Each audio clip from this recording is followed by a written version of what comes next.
just tell me your name and what the inspiration for it was, and how you came to be involved with high desert test sites. My name is Claude Collins-Stracensky. It's the inspiration for it. I had spent some time out here previously, different times, and hiking around, getting a feel for the landscape, and always being really acutely aware of water while I'm here. Like, always get, feel very porous.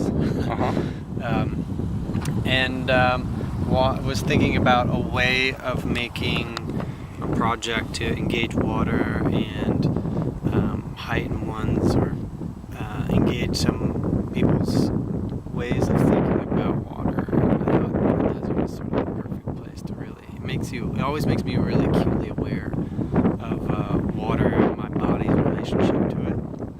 So that's how the project came about. Is thinking about sculptural interaction with the desert that could heighten our awareness about water. Mm-hmm. Do you work with glass a lot? I do. Is sculpture your main?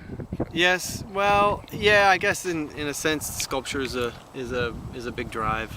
It varies from photography to some video, but it's always around our relationship with space and our body's relationship with the space around us. So some installation or interventions into space, like gallery spaces or built structures or architecture. This was a really exciting opportunity with the landscape as a different space, a natural space. It was really good. And is there any inspiration behind the type of form that you're using to put the distiller into? Yeah, the obelisk, you mean? Yeah.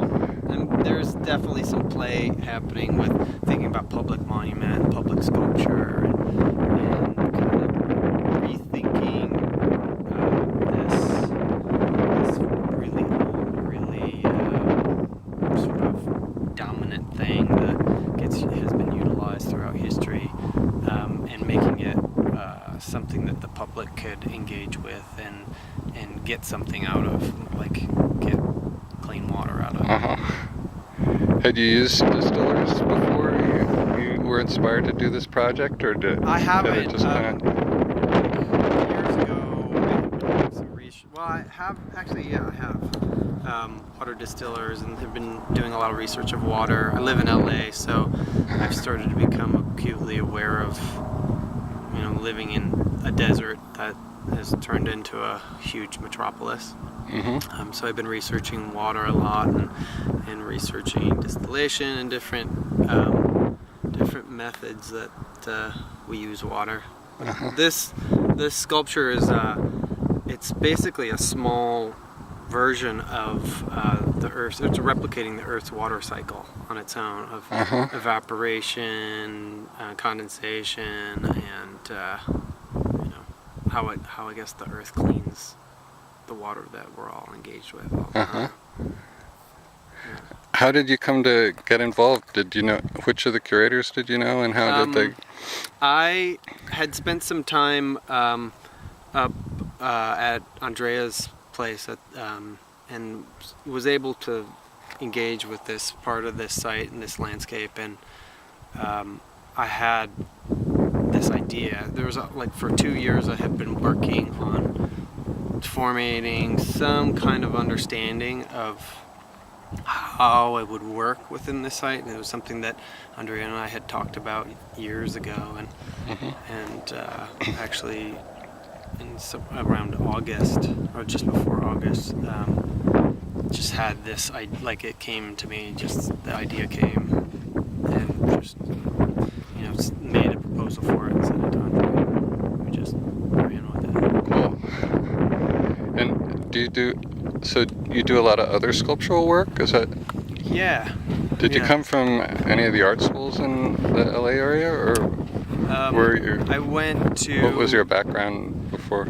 I did my undergraduate degree in art in Cleveland and San Francisco and New York, and then I did my graduate program at USC.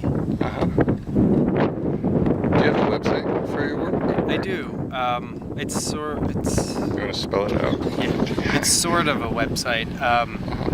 It's more of like it's sort of a project on its own, and hasn't been updated in years.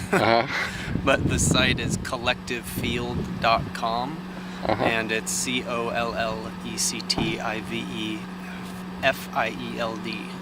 Okay. Great. All right. Thanks very much. Yeah.